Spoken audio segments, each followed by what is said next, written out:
বাংলাদেশ অনূর্ধ্ব-১৯ নারী দলের নির্বাচনে অনিয়মের অভিযোগের প্রেক্ষিতে অবশেষে জাতীয় ক্রীড়া পরিষদকে জবাব দিল বাংলাদেশ ক্রিকেট বোর্ড। প্রাপ্ত নথিপত্র বিশ্লেষণ করে বিসিবি জানিয়েছে, কোনো অনিয়মের প্রমাণ পাওয়া যায়নি।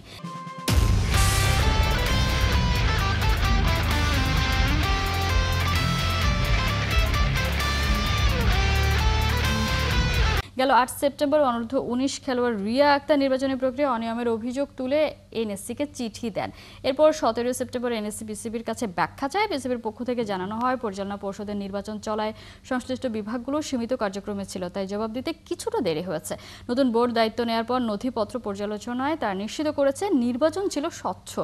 বিসিবির ব্যাখ্যায় বলা হয়েছে, পর্যালোচনার ভিত্তিতে অনূর্ধ্ব-১৯ নারী দলের নির্বাচন প্রক্রিয়ায় কোনো অনিয়ম পাওয়া যায়নি। এদিকে জাহানারা আলমের সাক্ষাৎকারে উঠে আসা অভিযোগগুলো যাচাইয়ের ৫ সদস্যের অনুসন্ধান কমিটি কাজ করছে। বিসিবি জানিয়েছে, সব তথ্য সামনে আসলে প্রয়োজনীয় ব্যবস্থা নেওয়া হবে।